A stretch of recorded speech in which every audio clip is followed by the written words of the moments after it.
Hey, Mr. Thomas's class. My name is V. We've met about 2 weeks ago when I stopped by and introduced myself and gave y'all some donuts. Well, I'm coming back tomorrow, but until then, this is a video as to have some pre-lab information for your lab tomorrow where you will be investigating and understanding air quality. I will be going over your lab instructions as well as definitions to words. These information will also be in your lab document tomorrow. So taking notes is not necessarily required, but it will help you stay ahead of the game so you don't have to reread everything tomorrow. Here are some of the objectives for this lab. By the end of the lab, students will be able to understand the importance of air quality monitoring, define terms relating to air quality and air quality parameters, investigate air quality in their area and across the United States, and to make inferences on what may make air quality worse. In order to do this lab successfully, you will need to know the following terms. I will be defining them and highlighting them throughout the presentation, so don't feel like you have to Google what they mean. So you will need to know what air quality means, what an air quality index is, what is the definition of ambient air quality, what is an air sensor, what is particulate matter or PM, and what is purple air. So the purpose of this lab is for you to investigate how clean the air around you and around the United States is. And that doesn't sound normal, right? Because the expectation is that, we breathe in oxygen and the air we breathe in is supposed to be clean. It's supposed to be only just oxygen, right? Well, the reality is our air that we breathe in every day, it has a mixture of dust, smog, and other gases. So smog is a combination of smoke and fog. It also contains this little thing called particulate matter, which I will define in a later slide. And how clean the air does depend on where you are in your environment. And generally, just to sum that out, that is what we mean by air quality, how clean the air you're breathing in is. So, how do we know what's in the air, and is it okay for us to breathe it in?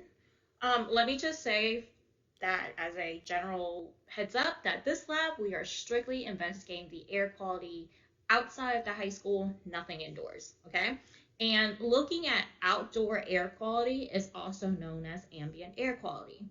And to know what the ambient air quality is, we have to take a look at the air quality index, otherwise known as AQI.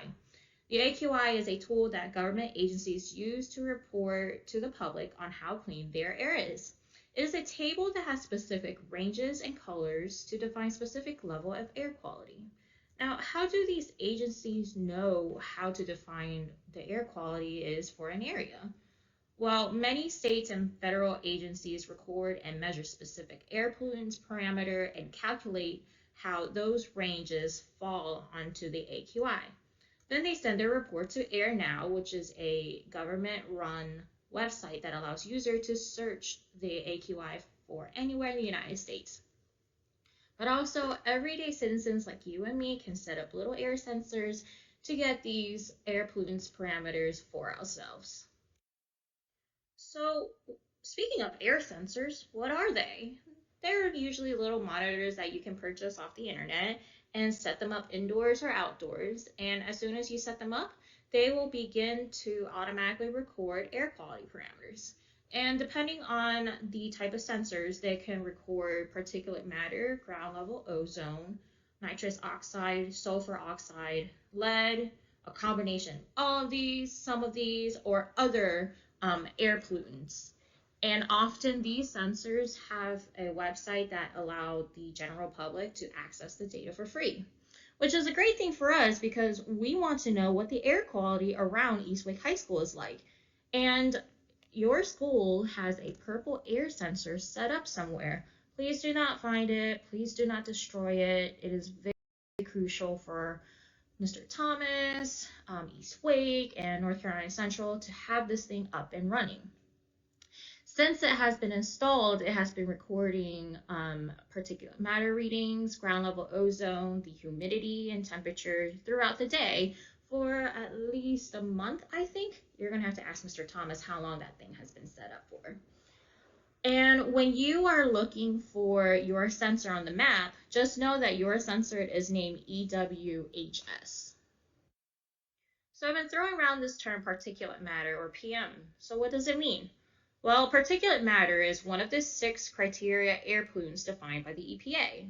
And the EPA defines PM as the term for a mixture of solid particles and liquid droplets found in the air. Some particles, such as dust, dirt, soot, or smoke, are large or dark enough to be seen with the naked eye. Others are so small they can only be detected using an electron microscope. And I have been writing it throughout the presentation as PMX, with the X being as a subscript. But what does that X refer to? Simply, it refers to the size of the particulate. These particulates are measured in microns, otherwise known as micrometer. Now, you and I are used to with centimeters or maybe millimeters. So how small is a micrometer? Well, take a look at the picture on the right-hand side. It is comparing what PM10 and PM2.5 it looks like compared to the diameter of a human hair and 1 grain of fine sand beach. Talk about tiny. All right, enough with the background stuff. Let's get into the lab. What will you be doing in the lab? Well, you're going to be investigating the air quality index around your city, or maybe a family member's city if you're curious about how the air around them is like. You will be investigating the health impact of long-term exposure to particulate matter. You will also be investigating the air quality index around East Wake High School, North Carolina, and the United States. But you will also take all of this information and relate this to your personal life as you have a deeper understanding of the importance of knowing the air quality index. So this is an indoor lab, so you don't really need much and you don't need to go outside. But you will need the following materials. You will need your laptop, the lab document that will be provided to you, some sort of internet connection. You will definitely need yourself, but also have a think outside the box, see the big picture mentality, as you will have to create some inferences. Safety-wise, again, this is an indoor activity that requires the internet, so you don't need to worry about cutting yourself or falling, breaking your neck, unless you're planning on getting a paper cut. In terms of safety, I have to talk about internet safety.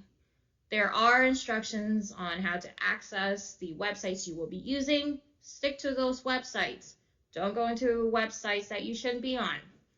Also, academic integrity. This lab is meant to be completed individually, but you can always ask your peers for help and advice. Just make sure that you guys are not copying off of each other. The work you turn in should be done by yourself. At this moment, Mr. Thomas will take any questions you may have, and I will see you guys tomorrow to help Mr. Thomas and you guys complete this lab. Thank you for watching this.